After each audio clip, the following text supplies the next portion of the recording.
Today we're going to be working on Leetcode question number 43, multiply strings given two non-negative integers num1 and num2 represented as strings. Return the product of num1 and num2. You must not use any built-in bit integer library or convert the inputs to integer directly. So in the example 1, num1 is equal to 2, num2 is equal to 3. The output is going to be equal to 6, because 2 multiplied by 3 is equal to 6, but we are not supposed to use like the bit conversion. Basically we're not going to be converting the string to an integer and then do the multiplication.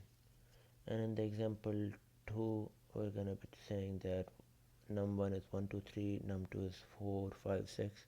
We're going to come up with the product.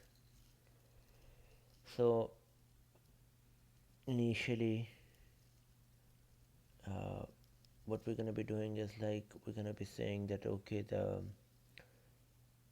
result is going to be like basically an array of characters, but the length of them so basically it's going to be an array of integers in the beginning, and the length of it is going to be an empty array all filled with zeros. So and the length of it is going to be equal to the length of num1 plus length of num2.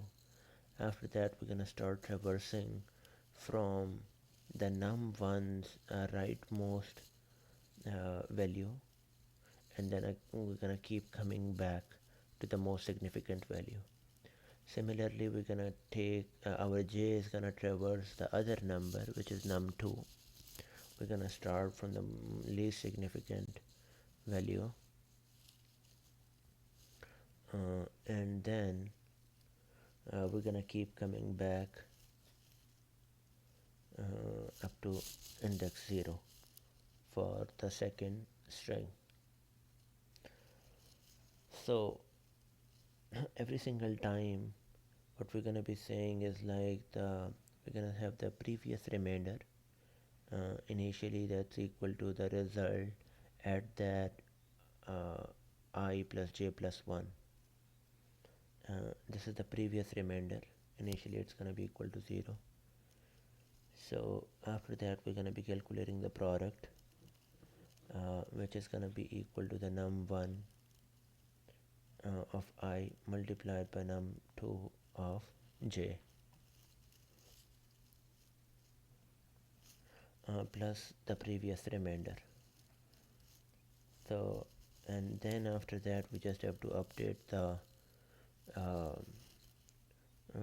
value of the result once we have the product.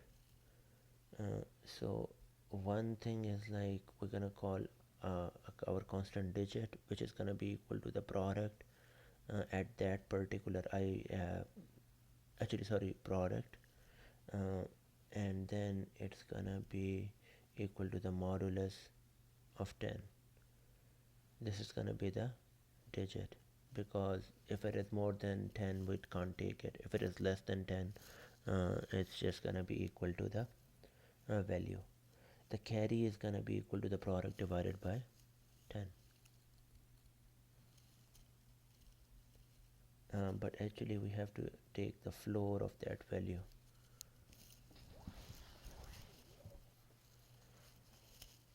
Yeah, because otherwise it's just gonna make it. We don't want the floating the floats or doubles. We need the carry to be an integer. After that we're gonna update the result at I plus j plus 1, which is gonna be equal to the digit, and the carry is gonna just be accumulated at the index I plus j of the result.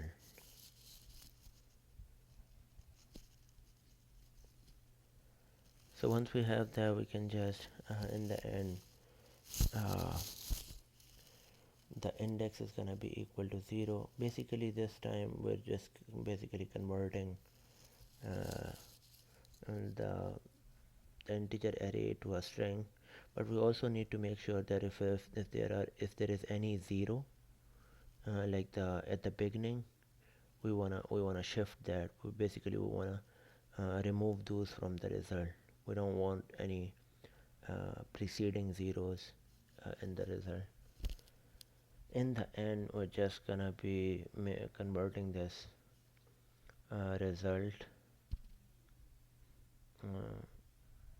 to a string and then just return it. So if there is no product, nothing is there, we just return uh, like an empty zero. Otherwise we just return the result dot join, basically